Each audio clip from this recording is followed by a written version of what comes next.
Hello amazing people, welcome back to my YouTube channel. If this is your first time here, hi, I am Mahtilda Chimobi, and if you're a returning subscriber, thank you so much for this come back to watch my videos. So for today's video, I am going to be telling you everything you need to know about the Schengen visa application. So if you're planning on traveling to one of the Schengen countries such as France, I made a video talking about my whole preparations. I'm going to be leaving the link on the screen, so make sure you check that out.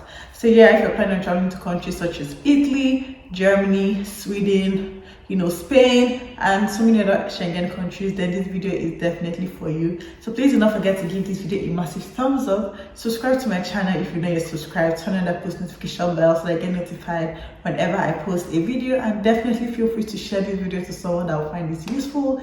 And let's get right into the video.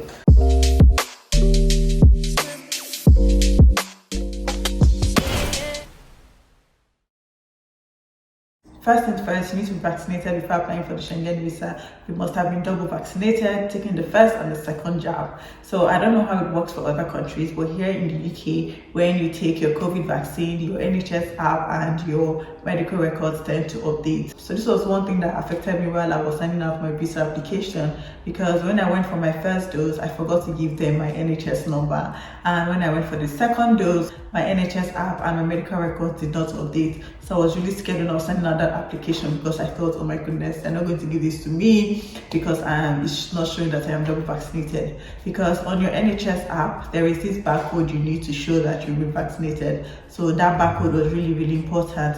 And since I did not have that particular barcode, I was scared.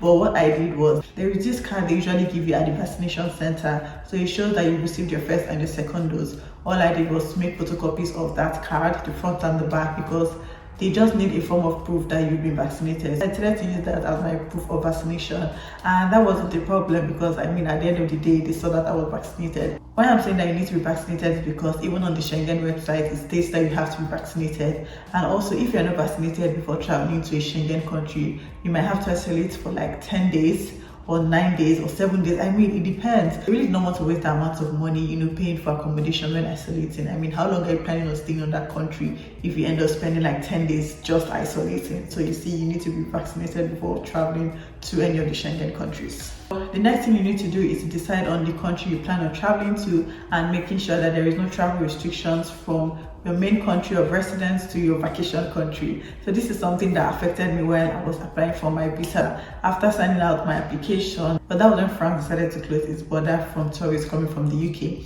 and that affected my travel. So yes, you need to make sure that there are no travel restrictions. I really hope there are no travel restrictions when you're applying for yours. The third thing on my list for you to do is to pay for your accommodation. So if the country you're traveling to, you do not have any friends or family there, or you're deciding on staying on your own, that's fine. All you need to do is to decide on the hotel and Airbnb you plan on staying in.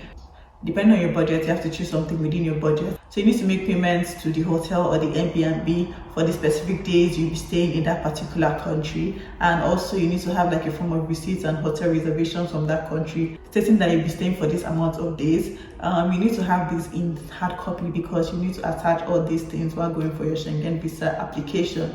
You need to have all your documents in hard copies. Now that your accommodation is sorted and you know the country you're traveling to, the next thing for you to do is to pay for your medical insurance. This medical insurance differs from the amount of days you'll be staying in that particular country. So when I was applying for mine, I paid about £30. Yes, I paid about £30. So if you're staying longer in that country, you know that you definitely pay more. And if you're going to be staying for a lesser amount of time, you know that the amount you're going to pay will be less. So depending on the days you'll be staying in that particular country. So yes, you need to pay for your medical insurance. The fifth thing you need to do is to pay for your flight tickets. Now, flight tickets can be really expensive depending on the time you're planning on traveling. Depending on the season, if you're traveling during the holidays, that is going to be more expensive. So yes, you need to consider the time you're planning on traveling. I would advise you book your tickets earlier on, because it tends to be cheaper whenever you book your ticket earlier on. Something else I did when paying for the plane ticket was that I paid extra £10 in order for me to choose my seat. Life of a content creator, so I wanted to capture the clouds with the wings of the plane, and also the window of the plane, all those things, guys. I wish I did not pay that £10 because I At the end of the day, there was a good amount of empty seats on that plane, so that £10 I paid was not really necessary. So it's not compulsory for you to pay for your seats. You can definitely choose any seat you want, because sometimes it's not worth it. Also, depending on the type of luggage you plan on traveling and how long you're planning on staying, you might have to pay like extra fee in order to have a check-in bag. If your load or if your things, your belongings are able to fit into a small bag that you can take with you into the plane, your carry-on bag, then you really do not need to pay for check-in bag.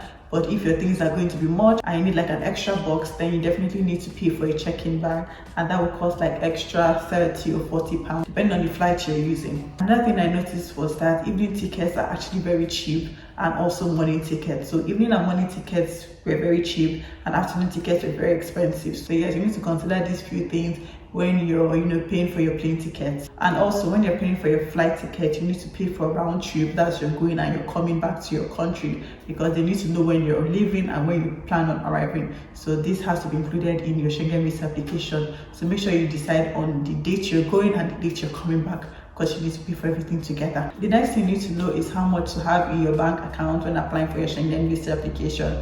So after applying for all these things, this one is just like my personal recommendation. I really do not know how much you need to have, but I feel that when you're applying for your Schengen visa, you should have at least £1,000 in your bank account.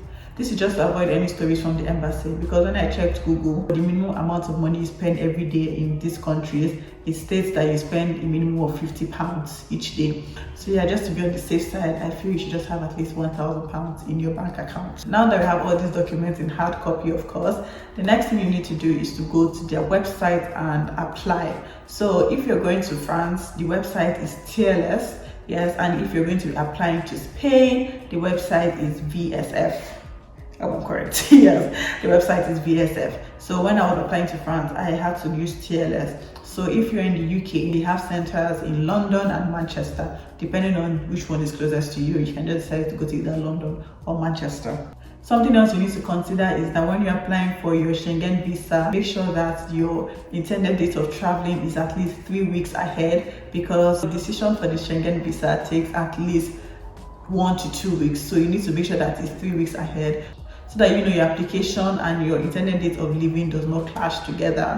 So yes, you need to make sure that it is 3 weeks ahead. When it comes to the validity of your visa, when I applied to France, I was given 3 months, but I know people who applied to other countries like Spain and they were given 6 months. So it depends on your luck. So if you're lucky, you might be given a longer period of time. And the good thing about the Schengen visa is that now that I have, the Schengen visa to travel to France, I can as well go to other countries in the Schengen region. All you have to do is to make sure that I reach that particular country I applied to. I have to reach France first before I travel to other countries. So now that I've got to France, I can go to Italy, Spain, Sweden, all those other countries with that particular visa, because on the visa it states multiple entries. Before I forget, something else you need to take with you when applying for your Schengen visa is that you need a letter from school if you're a student, and if you're employed working full-time, you also need an employment letter from your company, or if you're self-employed, you need a business letter stating that you're allowed to travel and you're able to afford your travel.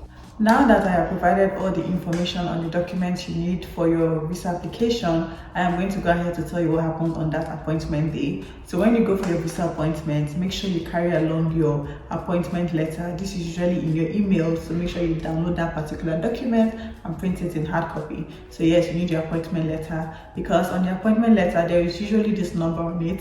So that is your application number, so you need that before entering the building. If you do not go with your appointment letter, you will not be allowed into the buildings, and you need to come at least 10 or 15 minutes before your appointment time, so make sure you always keep to time. Also, it's going to be stated in your email how you need to arrange your documents, or it's going to be on the TLS or VSF website. So there is a pattern in which you need to arrange your documents, so make sure you arrange your documents accordingly, because they're going to be asking for those documents one after the other. Something else you need to know is that when you get to the visa center, you're going to pay the visa fee.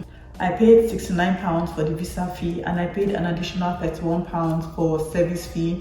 So in total, I paid about £100. Also, if you're going to be using TLS, I just want you to know that there is no courier service for your passport. So you have to go back to the center to collect your passport. For people that will be applying to countries like Spain and using VSF, they have a courier service for VSF, but I really do not know why they do not have for TLS. If you're applying through TLS, you have to go back to collect your passport.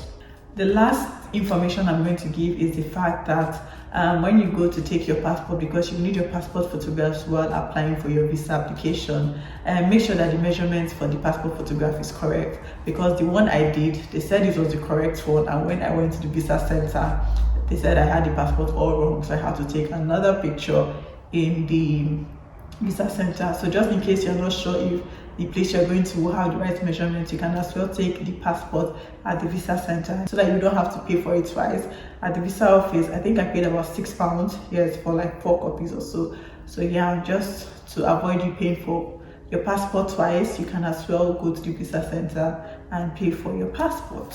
So I believe I have listed out all the documents you need. If you have any more questions, definitely leave them in the comment section down below, and I'll definitely answer all your questions. So yes, we have come to the end of this video. Please do not forget to like, comment and subscribe, and share this video, and also turn on that post notification, and definitely watch all my other videos. I have vlogs, I have tips concerning international students, and my other videos, so make sure you catch up on that. I'll be seeing you guys in my next video. Do not forget to take care and stay safe. Bye guys.